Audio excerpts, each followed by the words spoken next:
Hello and good evening, everyone. Thank you very much for coming tonight to attend the first of a series of 3 artist talks that we have organized. These talks are part of a wider research project titled The Landscapes of Post-War Infrastructure, Culture, Amenity, Heritage and Interest Industry that Richard Brooke and I are leading at the Manchester School of Architecture. It has been a long shared interest of ours, and it is now part of a major UKRI research project, which is part of the Landscape Decisions project funded by them. We were hoping to hold this event in September in person, meeting you all, but for obvious reasons, we could not do that. Nevertheless, we are very, very pleased to be able to host it online now and to welcome you all. As a bit of housekeeping, please put any questions into the Q&A box that you have during the talk, and we will have a discussion at the end. And without further ado, I'd like to invite Mark Thomas, our collaborator on the project and colleague at Manchester Metropolitan, to introduce our speakers for tonight. Thank you very much. Thank you, Luca. Hi, everyone. Thank you for joining us. It is a real privilege to be able to announce the conversation between 2 incredibly talented artists and really start addressing the themes of their work in conversation. So it's going to be quite an informal chat, and as Luca said, we invite you to post any questions that you think of as things progress in the Q&A, and we'll make sure we've got plenty of time at the end to pick through those.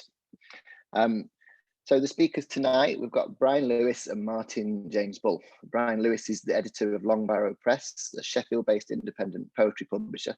He's also an essayist and poet. His publications include East Wind, an account of a walk across the Holderness Peninsula, and White Thorns, based on a series of walks through the Isle of Axholme. Red Flags, a lyrical exploration of the north coast of Kent, that will be published later on this year by my bibliothèque. Martyn J Bull is a writer, photographer and filmmaker based in Oxford.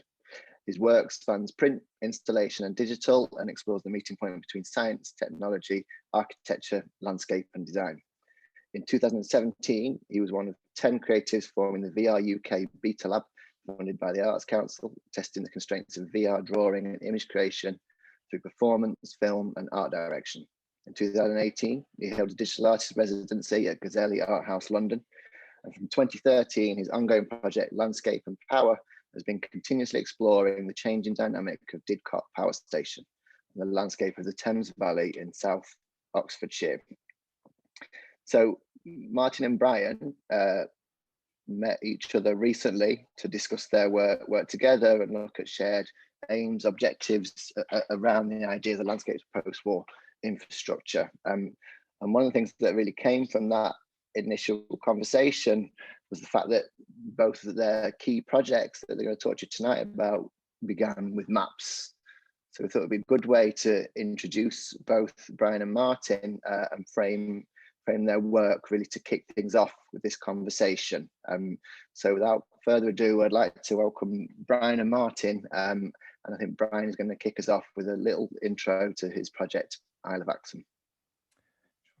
Thank you, Mark, and thanks to everybody for making this event happen this evening. It's a privilege to be invited. And yeah, so as Mark was just saying, this project, like many of my projects, began with a map. In this case, for me, it was Land Ranger 112 in the Ordnance Survey series, the Scunthorpe and Gainsborough map, which I picked up, I think, in the spring of 2016. I'd spent a couple of years walking by day and by night the Humber estuary, which from Sheffield, where I'm based, is, I guess, about an hour or 2 by train. And rail infrastructure is always kind of key to these undertakings. I don't have a car, and so any kind of planning is very much kind of focused around, you know, the accessibility of a certain landscape from the nearest rail station at the beginning and the end. So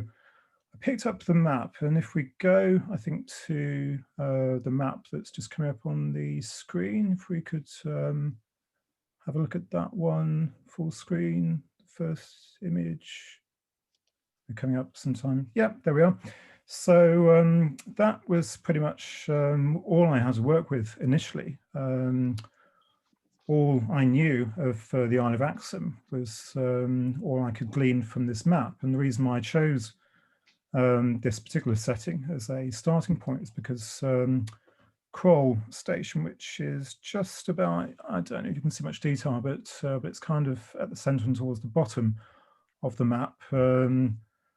Kroll station would kind of set me up for a 25-30 minute walk via the Humber Bridge, that other kind of regional icon of infrastructure, of civil engineering, and that would get me across the Humber Bridge over to Hull, and yeah, by the end of the day. So it was really initially for no other reason than that I began my journey here. Well, that and the fact that the more time I spent with the map, the more intrigued I found myself by these seeming expanses of blank space, which were kind of subdivided by what seemed to be a lot of drainage as well, actually. And so I don't know if you can kind of make out those kind of faint blue lines, but it's a landscape which, as we'll see later, was made possible by a large-scale drainage project. We've also got a mysterious absence of contours as well, so it's an almost entirely flat landscape. In fact, I don't think there's a single contour on this section of the map. Just to kind of place it geographically, we've got Doncaster to the west and Scunthorpe to the east. To the east, we also have the River Trent, which with the River Ouse just out of shot, or just beyond the edge of just beyond the northern edge of the map.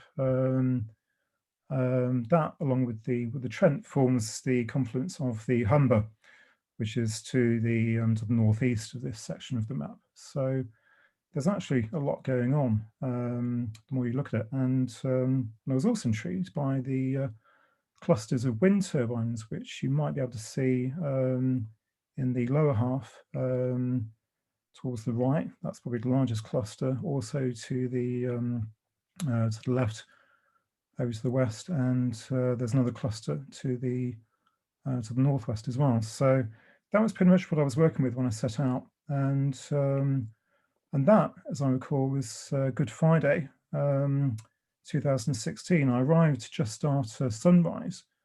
Spent about half an hour walking through and out of the nearest village to the train station, and then set my face to the east where the sun was rising.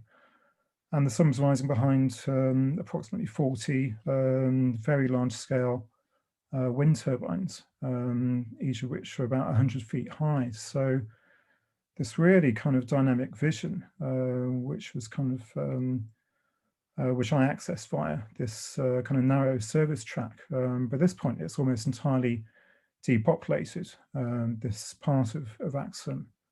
So this incredibly flat landscape with nothing but telegraph wires leading into this vista of turbines. It made quite an impression, as I recall. And I remember thinking at the time that this was, that these this kind of lit horizon was being crowned by these white thorns. Whether there was, kind of some religious imagery creeping into that as well, given the occasion, given the fact that it was Easter weekend, I don't know. But it made quite an impact. I spent probably the next 2 hours walking. One of the things I found at a very early stage was that when you start to move into these landscapes, which are dominated by very dynamic infrastructure, i.e. wind turbines and very little else, that it really starts to play on your sense of perspective, of distance, of your position in the landscape. And although they seemed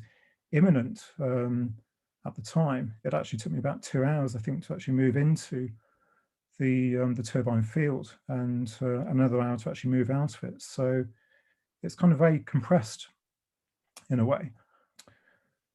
Yeah, I mean, rest of the walk, kind of continued more or less along the lines that I'd kind of anticipated.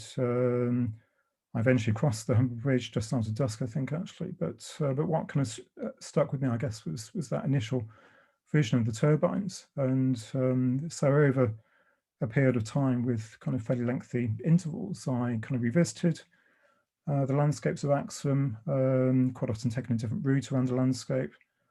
And this gradually, kind of fed into a series of poems, which I guess kind of took shape over the next 18 months. That kind of series of poems was a very gradual process, I guess, actually. I mean, the initial responses were, I guess, quite tentative, formative. I'll just read one very short poem, I guess, to frame that,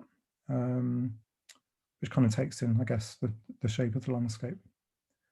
Above and below this open field, new circuits, turbines and pipelines, a clean wind slowing inshore to patents and enclosures. So that's probably enough for me. It'd be interesting to hear Martyn, I think. Thank you, Brian. If Martyn, I think we'll come back and unpick, I think, your poetry as well, Brian, when we're going to process. But maybe Martyn, if we introduce you and your environment and your work through the map, and then we'll pick up on a chat with you both together.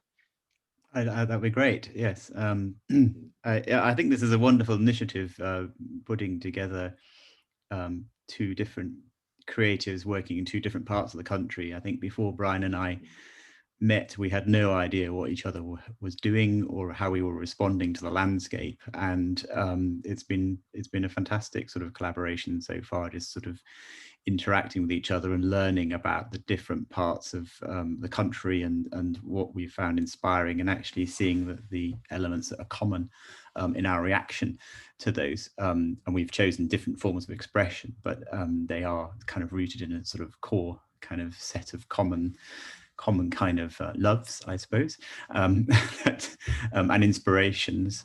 So I live in Didcot, and Didcot has an enormous, or did have an enormous power station. There's sort of not much of it left at the moment, and it's been there for 40 odd years, from the 1970s. I think construction began a few years before that, and planning for it began even before then. So it's been all my life around, and it's been a significant part of the landscape, and you can't really avoid it if you were traveling on the train from Wales to London, or from the north to the south going through Didcot Junction. There was the power station, always just puffing away into the sky, like a friendly giant. And it was closed down in 2013. It was decided it was old infrastructure, it was polluting, and it was time for it to be gone. And it was kind of around that time that I thought that it would be good to actually make some kind of record. I mean, sort of, I'm a scientist by training, and also very much history and curating. And I thought, well, it was really good to sort of document this landscape, which would not be the same again. I couldn't, the news cycles, they sort of, get interested for, a few days when something's going to be blown up and taken down, and then it goes away. And actually, I was interested more in the kind of the wider sphere of it. And I didn't really know how to go about that, other than it just being an idea in the back of my mind. And then the owners of the power station had a community art project, which was led by two artists, Rachel Barbarese and Susanna Round. And in one of these sort of wonderful meetings of people accidentally, there was just a Facebook group which said, oh, we're looking for people to help with our project, documenting the power station. And so I just went along to the arts centre, and we sat, there was about 4 or 5 of us, we sat round a table, and we just had a cup of coffee and talked about the power station and how they might go about interpreting it for their exhibition. And they wanted to include at that time some film and some sound recording. And as a filmmaker and photographer, I had this gear, and I said, well, let's go in there. And actually everything with the power station takes a long time. So we didn't really get started. But then on another meeting I had with them, they'd been to the power station and they showed me this map, which they had found in a dusty old book down the back of a filing cabinet. And if you could pull up the map, Evan, for me it was kind of one of those kind of moments of knowing what you're going to do next. And this map is, for me, it's a beautiful thing. It's kind of got that sort of hand-drawn quality that you get from the sort of late 50s, early 60s sort of way of planning. It's a very fascinating map in that it has Didcot and the power station right at its center. There are no other maps that have such a focus. And then it also lays out the valley, the Thames Valley, and the landscape, the contours. You have down in the south, you have the Berkshire Downs, and in the east, you have the Chiltern Hills. The Thames runs through the middle of the valley, and then you have on the sort of Oxford Ridge of hills. And this map, it's great. It's in terms of its scale, it's about sort of from east to west, some sort of 40 miles, and north to south about 30 miles. So it's quite a big area. But it's also got on it these really intriguing little symbols, numbered dots and lines, all focusing to the power station.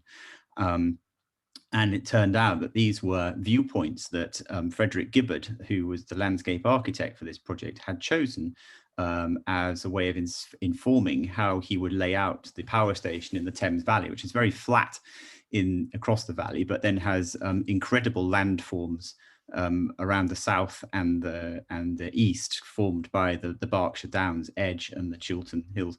And there's also an ancient roadway called the Ridgeway, which runs all along the tops of these downland.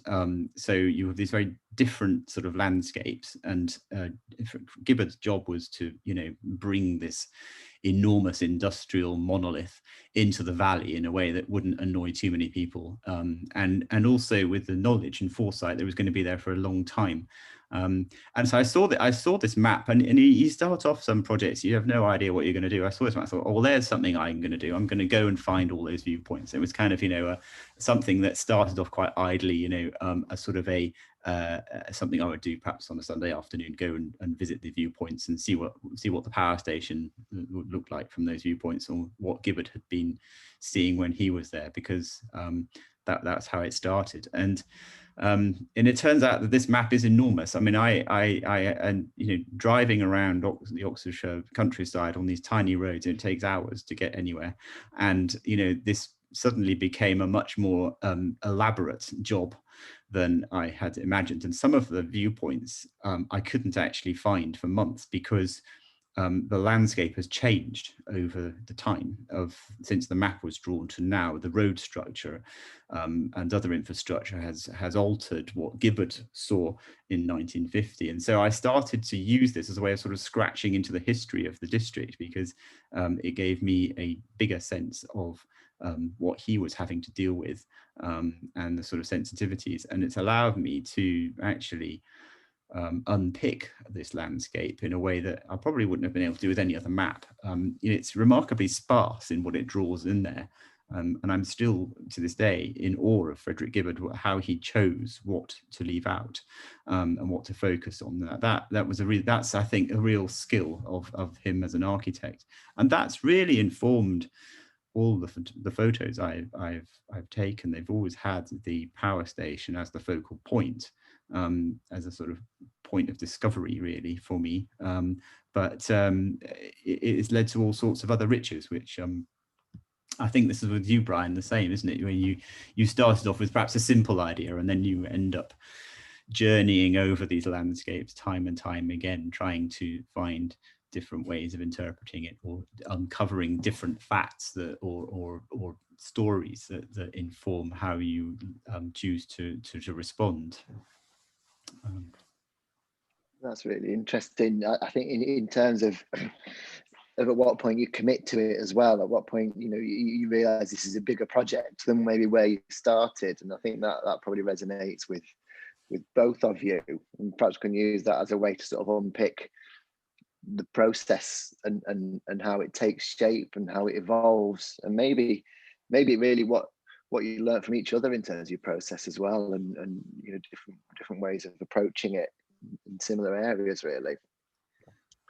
It's interesting because you know, Martyn and I were discussing you know, both the commonalities and the differences in our respective processes just a few days ago, and you know, certainly the means or the modes by which we, you know, kind of access these landscapes tends to be quite different. I mean, Martyn, of course, living in and living with these landscapes is, you know, on the one hand, often, you know, or sometimes able to access them more readily, and indeed respond to, you know, kind of shifts in the weather, other, you know, kind of expected or indeed unexpected events, particularly I think when the power station was being decommissioned.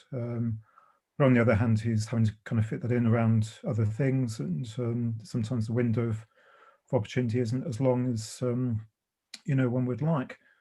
And I'm on the other hand, you know, kind of accessing the landscape, you know, on foot, and you know, once I'm in that landscape, I've kind of committed to it really for a period of up to, well, 24 hours in some cases. There are a couple of night walks, which, you know, kind of beginning and ending at night, which, you know, certainly made for a very immersive experience. But then there are fairly lengthy intervals between, you know, each of those encounters with the landscape. So I haven't got that kind of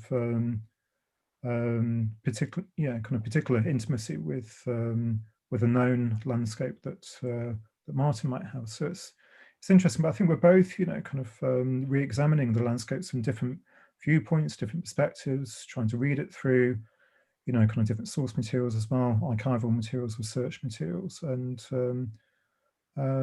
quite often that leads us to, you know, some unexpected places. So, you know, coming back to the, you know, to the question of a process, it was only for me after the first couple of walks in and through that landscape that I realized that something was happening. And it wasn't until I'd actually written the very last of the poems about 12, 18 months later that I realized that with some rearranging, resequencing, restructuring, that it did actually constitute a sequence of poems. And so it's kind of interesting that, you know, how the material accumulates. You know, for me, it was a kind of very gradual process, and this is something else which, you know, Martyn and I were discussing, that for him, obviously a photograph does, you know, unless you're kind of working with time-lapse photography, a photograph ordinarily represents an instant in time, whereas a poem obviously represents, you know, a variable process of development. You know, a poem can take anywhere between an hour and a year to write. So it's interesting to kind of measure the differences, I think, in response as well. And yeah, Martyn, I don't know if you have any thoughts. Well, I think you're right. I think it was Mark who said, you know, when did you discover you had a body of work? And actually, it's only been recently, and I've been doing this, I realized, you know, for like 7 years, I've been photographing this landscape now. And, you know, what started off as a sort of maybe a hobby, I don't know, for this project particularly, it was just an interest, actually has become something bigger, because I realized that I was the only person who was going to be able to represent this landscape in the way I saw it. And so I constantly went out to try to document it. And also there were these particular time windows where I knew that that the Didcot power station was going to be in different configurations. So, and I think this was also started when I started to change over from being more like a sort of a quasi documentarian and sort of trying to sort of pick off Gibbard's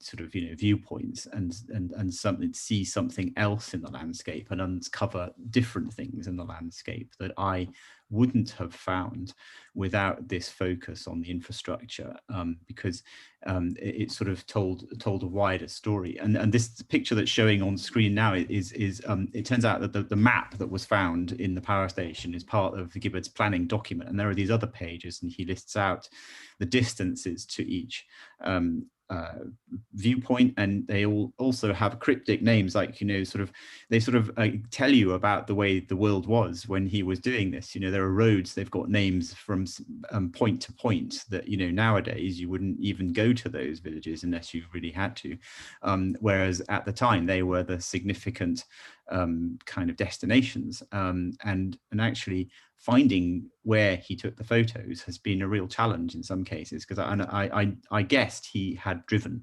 to take these photos due to their that dawned on me slowly, that by the sort of the separation of them all, and he probably had done them over a few days, and so I had sort of start to getting a bit into sort of the archaeology of the district. You know, what used to be here, what has been added, and that has obliterated what used to be here, and how can I make use of that? And so I started going around and trying to match up these photos. It was kind of fun. I had sort of printed out, he had these photos from these locations. I printed them out, and I would be walking around, or drive to the point, and I'll be walking around for ages trying to line up and features, and you realize just how much the landscape has or has not changed. You know, some things, you know, they give a sense of time over the landscape. So there, in some of his photos, there are tiny trees that are now enormous trees. In some of his photos, he has views that are obscured by the trees. Other places, you know, that you can see immediately where he has stood. And it's easy to sort of get that sort of exact sort of lining up, which I found kind of weird, actually, that I could stand where he had stood 50, 60 years ago, and the land form was still the same. And it made me realize, you know, all of the work we do, you know, all this infrastructure is kind of scratching the surface of the globe, the earth, that is pretty constant, apart from, you know, cataclysmic events, you know, where you have, you know, the ice age or volcanoes and things. The land stays pretty much the same, and we're sort of wandering over the top of it and doing things to it.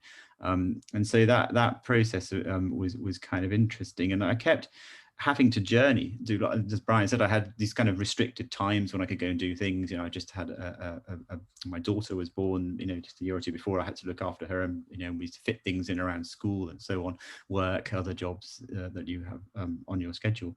And I often found myself going out, you know, probably in the middle of the day, which is, you know, most photographers would say that's the worst time to take a photo. But actually I found almost by accident that it was the perfect time to take these photos of the power station, because the sun, as it, you know, shone from its high position, acted like a giant key light and illuminated the power station's concrete, and then brought it out of the kind of the valley in a way that without the sun directly shining on it, you couldn't see the power station very much. And so I ended up using the sun a lot as sort of an indicator of where I could take these photos. And I would often, on a very good weather day, be racing around the valley from east to west, chasing the sun to get to the positions before the sun got there, in order to find the right sort of light conditions. But then also, you know, fighting the weather, you know, the visibility across here. I mean, it really taxed all of my photography skills, because this is, I mean, this view here that's showing from Britwell Hill is a distance of sort of 10, 15 miles, and I needed to have everything sharp. And, you know, atmospheric distortion due to humidity, the heat will take you off that. The wind, I mean, that was a constant battle with the wind, setting up vibrations in the cameras. And so I became acutely aware of the sun position and the weather in a way that I never would have done without this project, and a really great appreciation of my connection to the elements.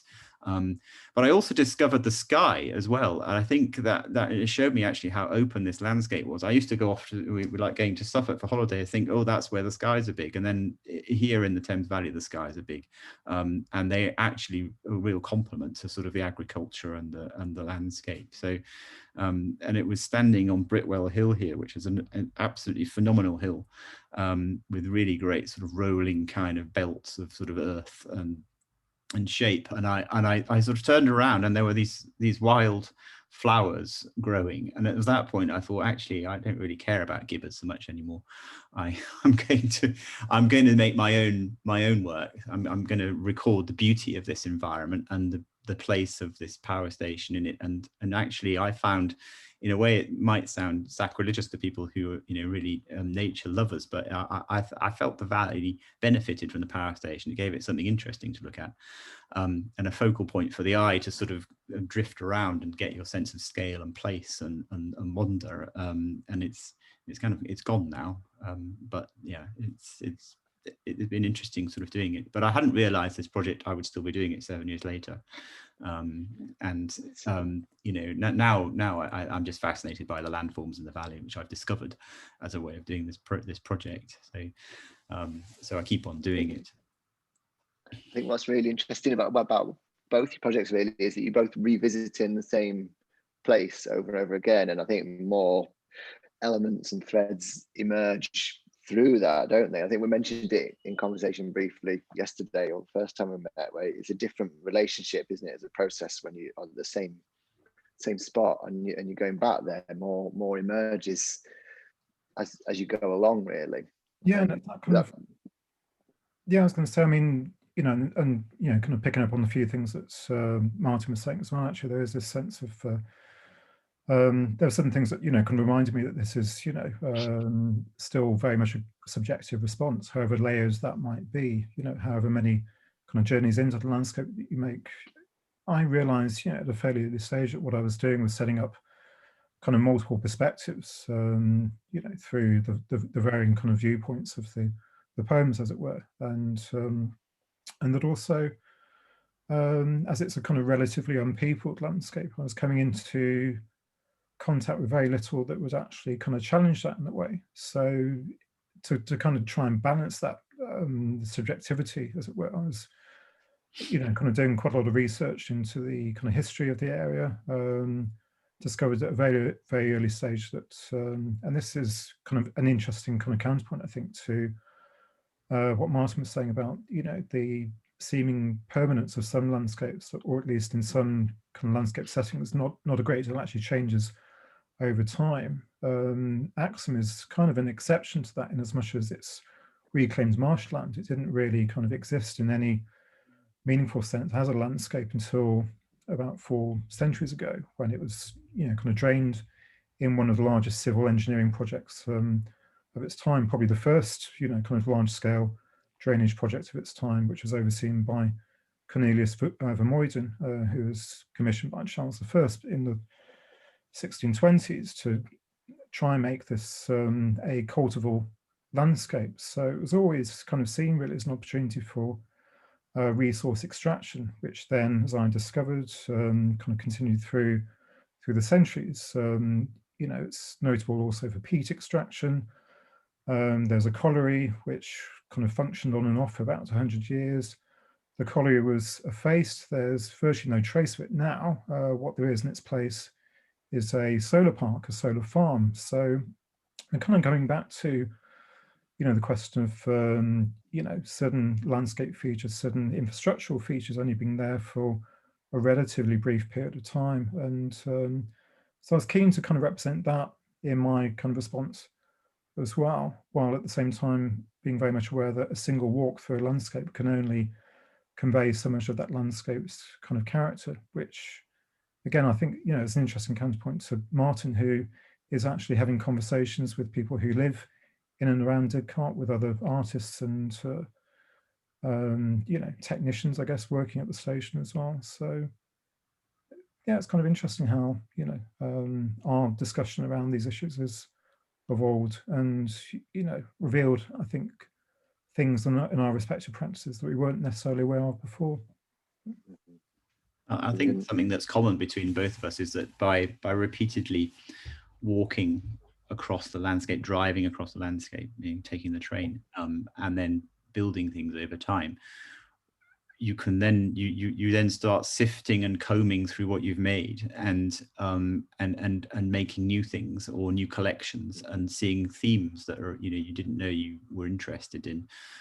They start to come out in different ways and trigger new ideas for actually for sort of recording things. So I think, you know, I mean, for me, the eye, and Brian talked about this earlier, you know, that you lose the sense of ability to understand your own size against some things. And the landscape makes you feel tiny, but you feel like, I'm a human and I can see a sheep or a bird or a tree, you know. But then these huge turbines that Brian has got there, you know, and the way they sort of, you know, make these amazing shadows across the landscape, and that you can't really get a sense of how big they are and until you walk right up close to them. And that's, I think, you know, something that I've had, I can walk to the power station site from the house. So, you know, in an hour, I could be standing right next to a cooling tower and looking up at it. And it is, you know, it just towers above you, and it's huge and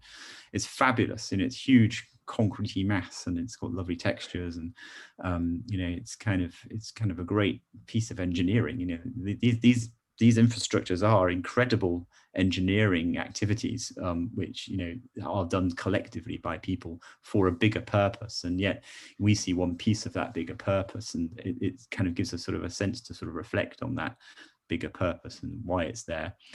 But then as you go further and further away, it's sort of your mind kind of still retains that image of enormity, but then it becomes smaller and smaller the further away you go. You still know it. You still have kind of this composite images in your mind, which are nothing at all to do with what you've seen, heard, thought. Sort of building this bigger picture of everything. You did mention, Martin, about both you and Brian. I think it's sort of shared interest in terms of, you know, you both seek out these structures, and there's that proximity to them, and that's very different than how the public at large engages with them. So yeah, that resonates what you're saying, really, and I think that's the same for you, Brian, isn't it? Very much, and you know, it's interesting to try and, you know, recall and reconstruct and you know, kind of make manifest the kind of sensory impact that you know, can occur when you're walking through these spaces. And it's one of the hardest things to kind of document in a way, but I'd, you know, kind of set up a process by, you know, doing a number of these walks by night, where the encounters were actually kind of heightened. I mean, any kind of sense of intimate immensity was kind of magnified by the fact that you know, the details that would normally be visible and navigable, obviously by day, were then kind of sunk in darkness. The turbines, at least, you know, kind of walking those landscapes during, you know, the lighter summer nights, were still kind of visible, particularly as they were dynamic. Of course, they were still turning. So quite a few, you know, poems for me came out of that. I'll just read one of them that might, you know, kind of illustrate that more effectively. Only in stopping can I see the blades turning above the strip farms. I blink out the frequency, one eye shuttered and released.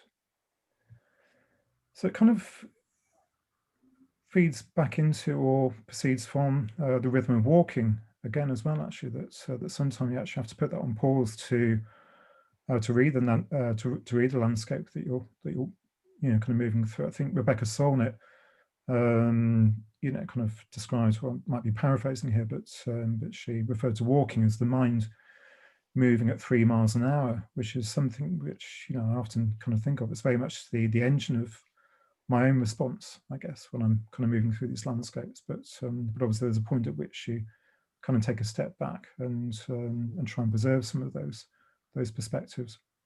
And I mean, Martyn's, of course, had the experience of, you know, kind of being inside, you know, this infrastructure. So it'd be interesting to hear what.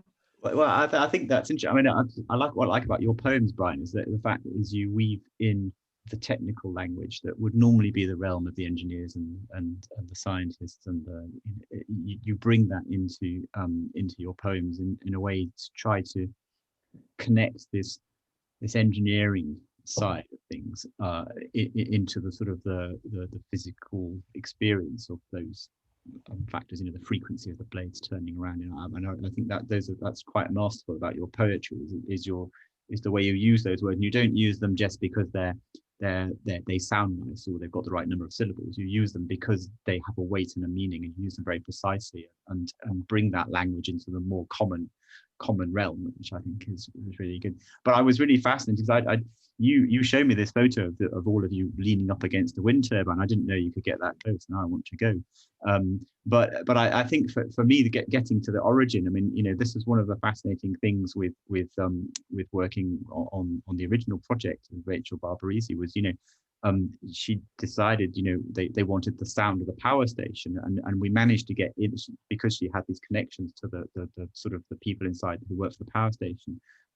We managed to go in the last week it was operating, and it was an intensive day. We went in with another writer as well, and literally, you know, we wore the tour guide's feet to the bone as we insisted that we went everywhere.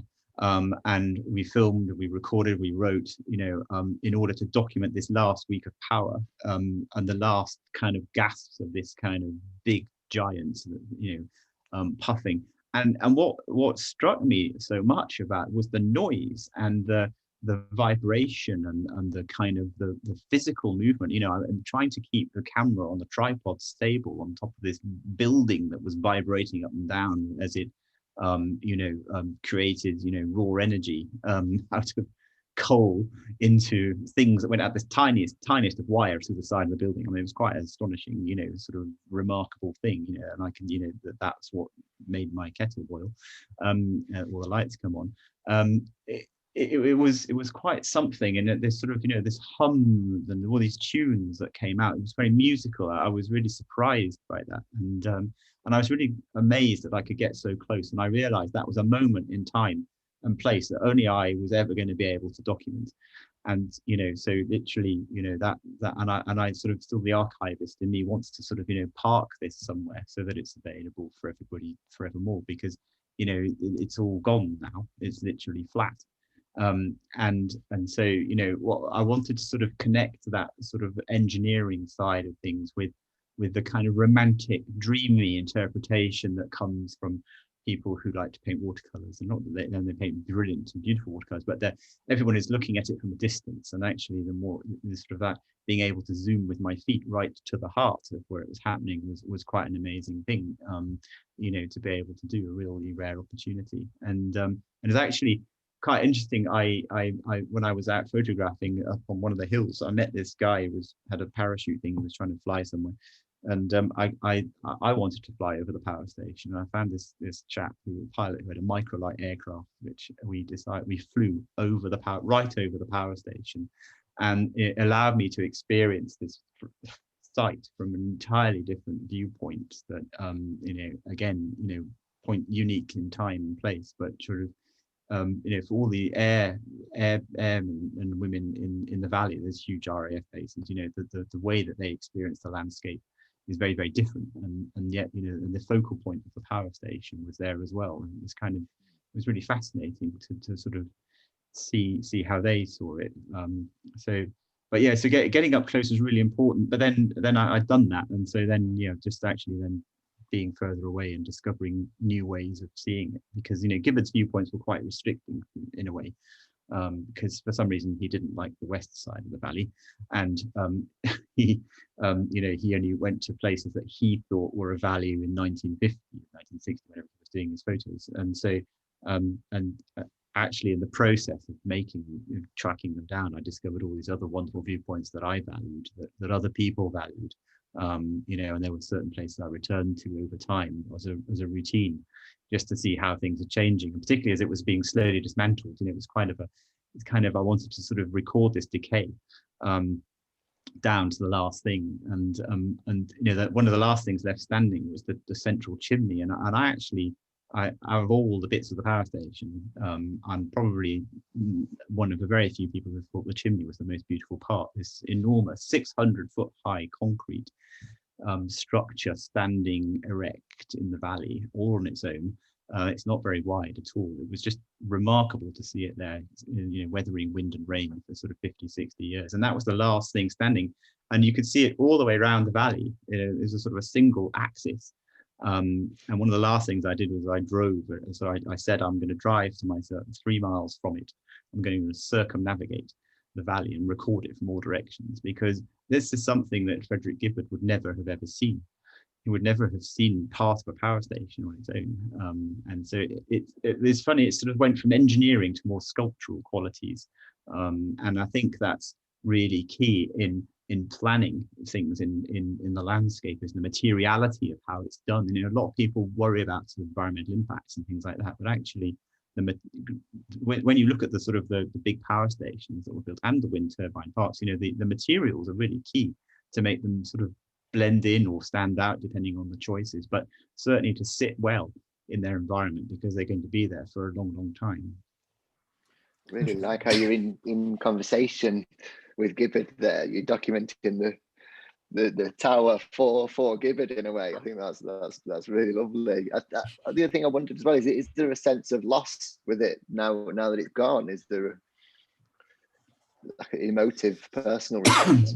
Well, I think that's quite interesting about Brian and I projects. You know, he's got the future, I've got the past. So I think, you know, it's kind of interesting. You know, all the people I spoke to who worked at the power station, they had this great sense of mission.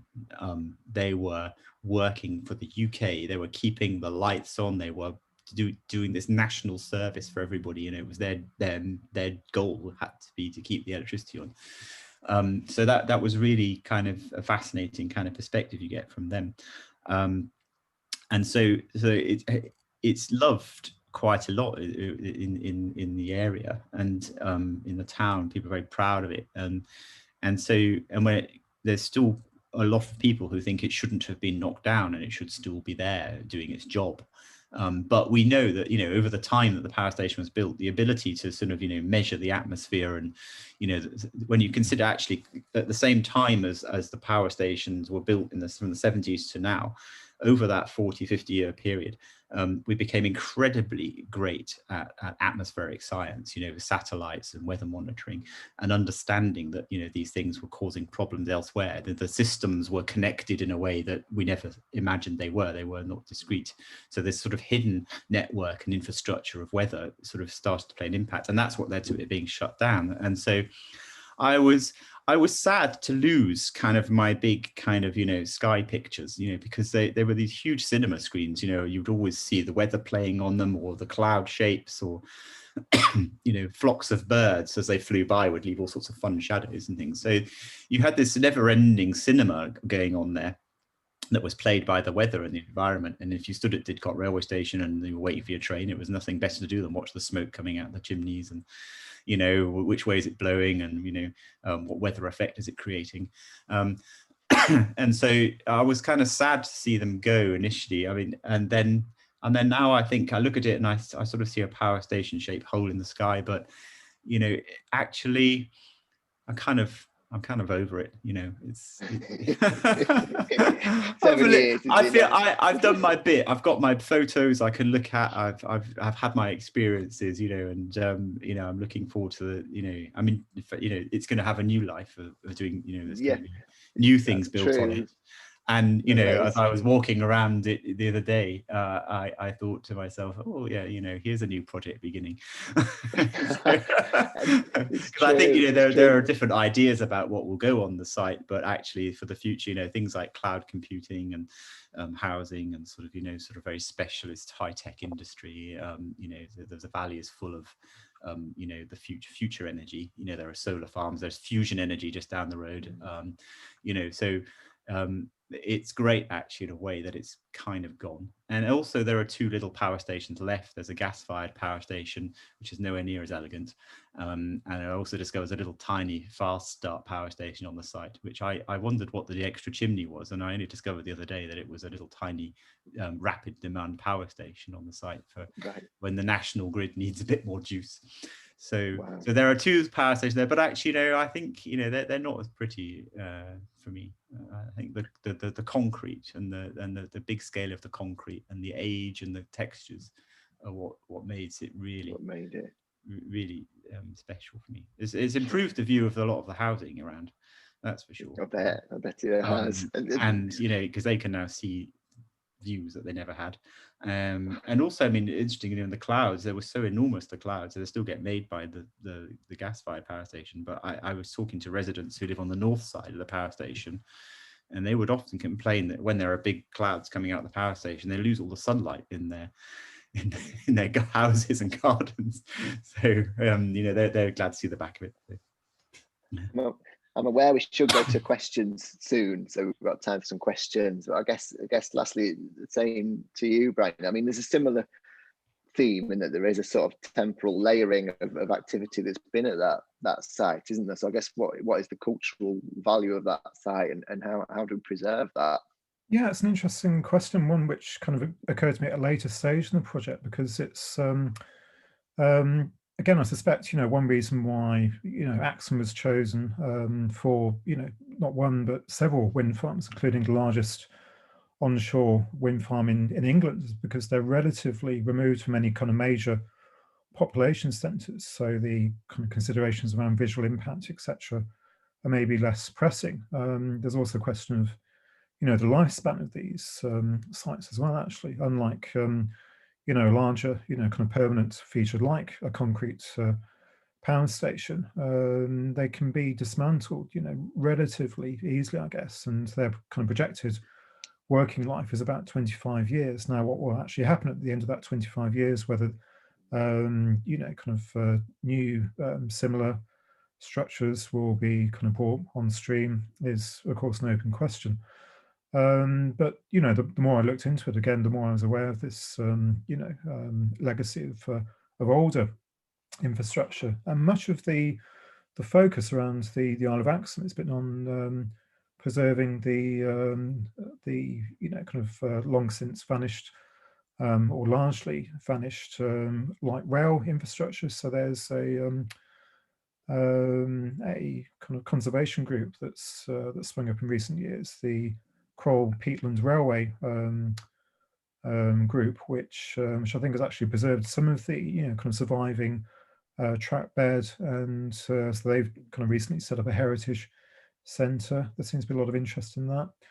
Further west, you've also got the legacy of the colliery as well, which you know, has a particular resonance for that you know, community. You know, most of the people living in the nearby village or small town as it is would have had some connection there. I was talking with somebody towards the end of the project who, you know, had lived there all his life. He'd never been, you know, kind of more than 6 miles out of the town. So, you know, that was a lot of knowledge that would have been interesting and probably changed the course of the project had I accessed it earlier, of course. But yeah, so you've got, you know, kind of different, you know, kind of layers of infrastructure, different layers of time, different time periods, of course. And what's interesting was that, you know, particularly when I was out there with a small audience a year or so after finishing work on the sequences, that, you know, I began to look at some of that infrastructure through their eyes as well. You know, that was another perspective that opened up to me. And so I was looking at the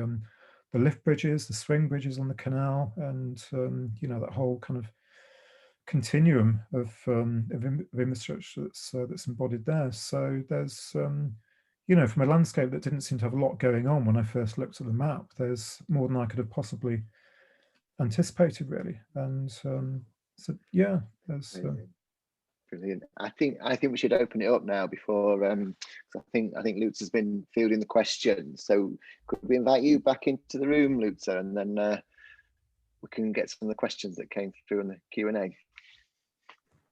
Hello. Thanks very much. Thank you. It was a wonderful chat, and very interesting, especially for someone like me who spent ages trying to understand how these landscapes were created, or how we, you know, see them, how we use them, what happened to them later on.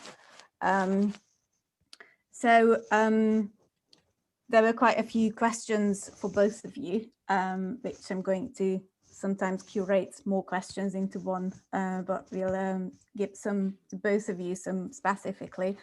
Martyn, there was quite a few questions about you and Gibbard, which I think it was a fascinating, personal relationship.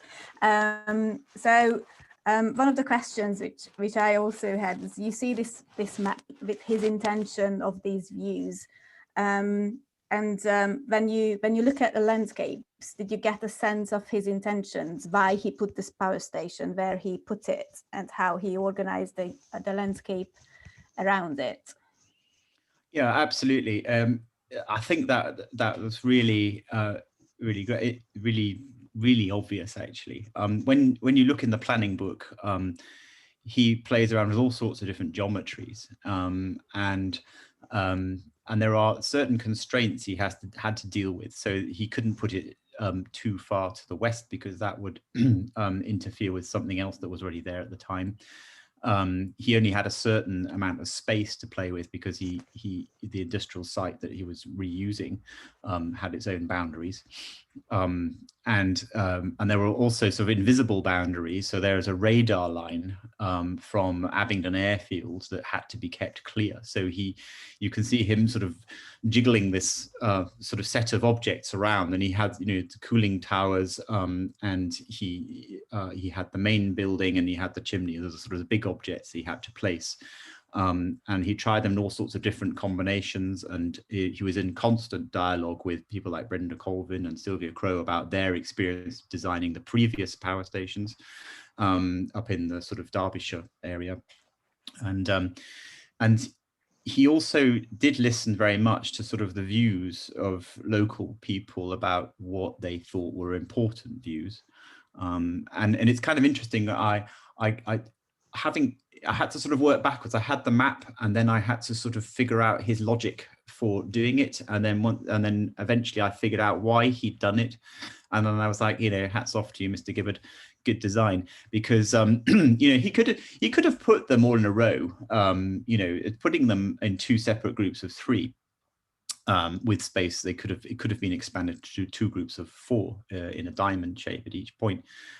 Was actually a lot more cost to the project, because they had to lay extra cooling water channels and extra cooling power coming from the river. So he didn't need to do that. He could have put them all in a big block.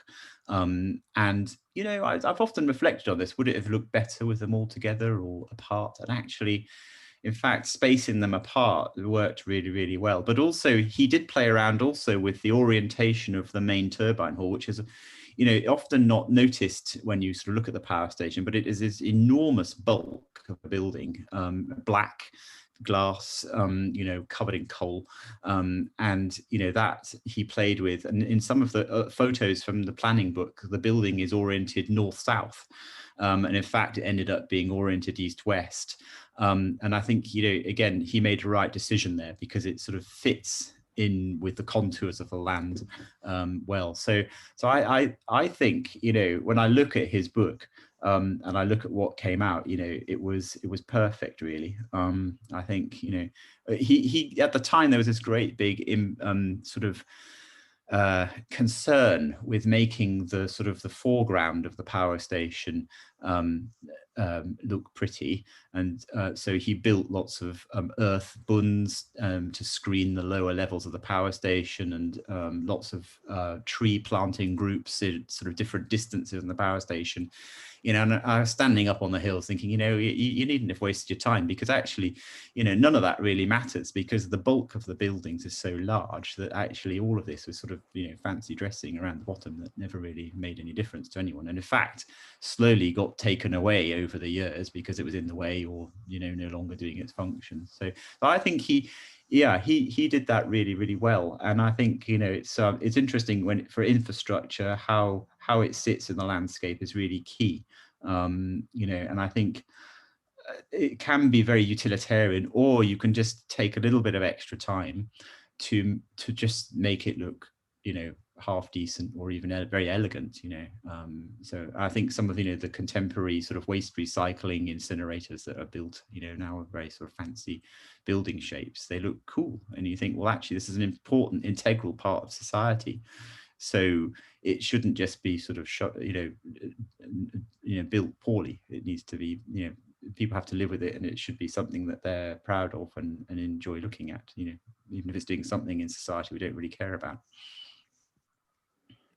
Great, thank you. It was a question to you, Brian, linking back to Martyn's standing with Gibbard comments, or you know how he tried to recreate what Gibbard saw or what he did not say. And one of our attendees was wondering if you ever had the sense of being standing in a place where something other had been or was standing, perhaps in relation to exhaustion or a night vision. That's a really interesting question. It's something which probably occurs to me more on or around the older infrastructure of accents. So certainly, for example, when I was walking on the canal, which was probably the only place where I actually did see other people in any number during my walks through the place. And so yeah, I mean, particularly as they've preserved a lot of the older features on the canal, I think it's always been kind of active feature of the landscape, unlike other landscapes where, for example, canals have fallen into disuse, and that's almost certainly because it connects to the Humber that obviously the Trent then kind of feeds into to the main estuary. So you still see quite a few boats on the canal network, but as for the landscape currently dominated by the turbines, it was very difficult to get a sense of anything being there before. I guess partly because it's so kind of sparsely populated anyway, that it was kind of really difficult at that point to kind of reconnect with anything else. And also I don't have any kind of prior history with that particular landscape. But I was also aware that that there was a time when there was no land there at all, when in fact it was still kind of marshlands, that it was only kind of relatively recently that anybody would have stood there, I suppose. So this kind of goes back again to a question of the extent to which those perspectives, those kind of physical landscapes are enabled by acts of engineering, by the initial infrastructural interventions that make that landscape possible at all, given the large scale draining of the marshland. And but I was very conscious of the kind of disruption that in itself caused. That kind of back in the 17th century, there would have been people who were displaced by by that large scale engineering project. That I think a lot of people lost their livelihoods because of the way that they were living on or working with the land at that point. So, but because it's such a kind of radical change, it was really difficult to kind of envisage, the earlier state of the landscape, I guess. Well, the other thing that I found very interesting that you both talked about the lifetime of these infrastructures, and there were some questions to Martyn whether he likes the Thames Valley landscape more now, whether he was sad to see the power station going. What I was interested in when you both brought this up, that is this temporality of these infrastructure and the longevity of the landscape, and how you both see it through your work. That would be another question. I think it's only actually just now I've realised that Brian's land didn't exist at one point. So I think that's for me where I've stood on the chalk downlands, the land has been there forever, and and the whole district actually is marked by infrastructure that people have put into the landscape for a long time. So the Ridgeway road is 4,000 years old. Along it are various tombs and monoliths, and when you get down to Avebury, there's an enormous kind of ceremonial kind of plain of monuments that have been left from you know, 4,000 years ago, which are quite remarkable and really quite sort of modern in a way when you look at them. And you know, I'm kind of glad they didn't have environmental impact assessments where they had to dismantle them at the end of their lifetime, because we wouldn't be able to go and enjoy looking at them. And so, but in terms of, you know, the temporality in the Thames Valley, I think, you know, the infrastructure, Didcot has been made by infrastructure. You know, in the Doomsday Book, it was about, you know, a church and 5 houses, and a little tiny hamlet on a road to somewhere else.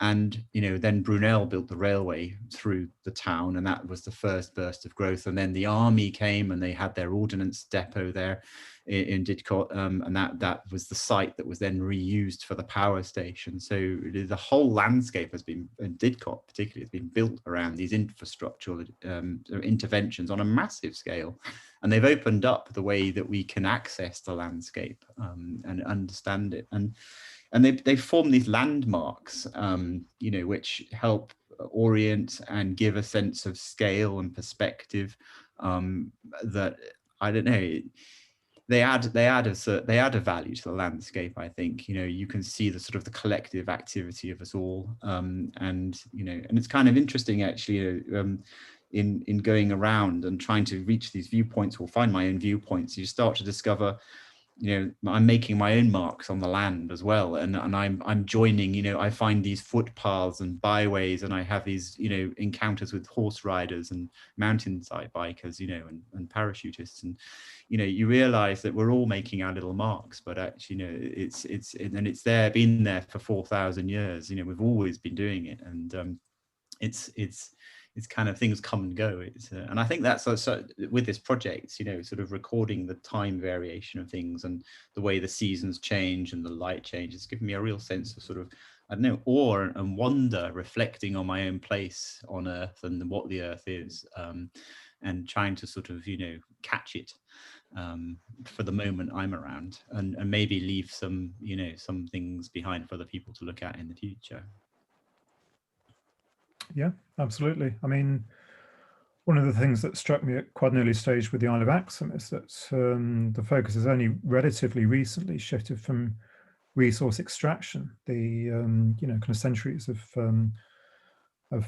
peat extraction, for example, latterly the extraction of coal to the west of the Isle, and obviously the kind of continual cultivation of the land as well, and the, you know, inevitable depletion that you know can go with that.